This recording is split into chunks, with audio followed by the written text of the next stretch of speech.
नमस्कार दोस्तों, जय श्री राधे कृष्ण। आपके अपने चैनल भजन कहानी में आप सभी भक्तों का हार्दिक स्वागत है।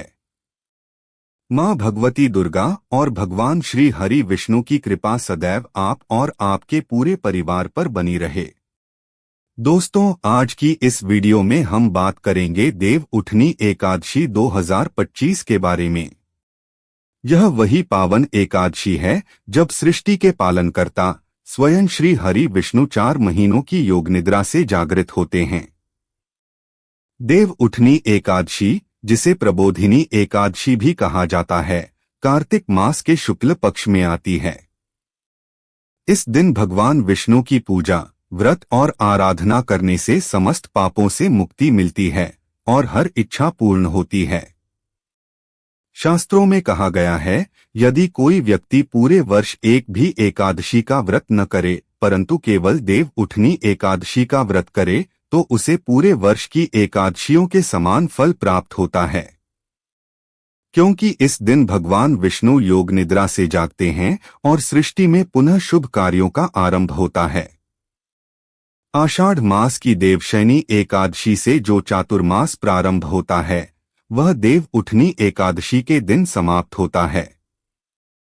4 महीनों तक भगवान विष्णु निद्रा में रहते हैं, इसलिए इन महीनों में विवाह, गृह प्रवेश, नामकरण, मुंडन जैसे शुभ कार्य वर्जित माने जाते हैं।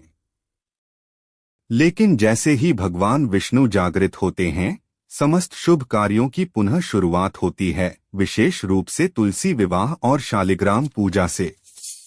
आइए अब जानते हैं देव उठनी एकादशी 2025 की तिथि और मुहूर्त।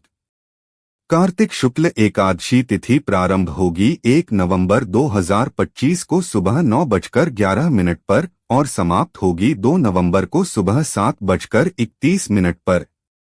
सूर्योदय कालीन एकादशी 2 नवंबर को है, इसलिए देव उठनी एकादशी का व्रत 2 नवंबर 2025 रविवार के दिन धारण करना सबसे श्रेष्ठ रहेगा। क्योंकि 1 नवंबर की एकादशी दशमी युक्त है और दशमी विद्या एकादशी का व्रत शुभ नहीं माना जाता। 2 नवंबर के शुभ मुहूर्त और योग: सूर्योदय सुबह 6:33 ब्रह्मा मुहूर्त सुबह 4:50 से 5:41 तक, अमृतकाल सुबह 9:28 से 10:59 तक, अभिजीत मुहूर्त सुबह 11:42 से दोपहर 12:27 तक और इस दिन के विशेष योग हैं: त्रिपुष्कर योग सुबह 7:32 से शाम 5:03 तक, सर्वार्थ सिद्धि योग शाम 5:03 से अगले दिन सुबह 6:37 तक। त्रिपुष्कर योग में जो भी शुभ कार्य किया जाता है उसका फल 3 गुना होकर प्राप्त होता है। इसलिए यदि आप इस दिन पूजा, दान, खरीदारी, वाहन या संपत्ति का सौदा करना चाहते हैं तो यह दिन अत्यंत शुभ रहेगा। अब जानते हैं तुलसी विवाह के बारे में। भगवान श्री हरि विष्णु जब योग निद्रा से जागते हैं तो सबसे पहले अपनी अर्धांगिनी तुलसी जी का आह्वान करते हैं। इसलिए इस दिन तुलसी विवाह का विशेष महत्व होता है।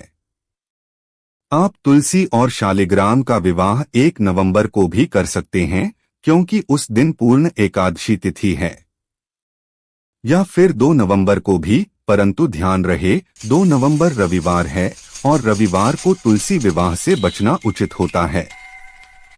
इसलिए श्रेष्ठ रहेगा कि 1 नवंबर 2025 शनिवार को तुलसी विवाह करें। यदि चाहें तो आप पूर्णिमा तक भी तुलसी विवाह संपन्न कर सकते हैं। अब व्रत पारण, व्रत खोलने का शुभ समय जानते हैं। यदि आपने व्रत 1 नवंबर को रखा है तो व्रत पारण करें 2 नवंबर को दोपहर 1:11 से 3:23 के बीच। यदि आपने व्रत 2 नवंबर को रखा है तो पारण करें 3 नवंबर को सुबह 6:34 से 8:46 के बीच। पारण से पहले भगवान विष्णु की पूजा करें, तुलसी पत्र अर्पित करें, दान करें और फिर अन्न ग्रहण करें। देव उठनी एकादशी की पूजा विधि: सुबह ब्रह्मा मुहूर्त में स्नान कर पीले वस्त्र धारण करें। विष्णु भगवान के समक्ष दीपक जलाए, तुलसी पत्र, पुष्प और पंचामृत अर्पित करें।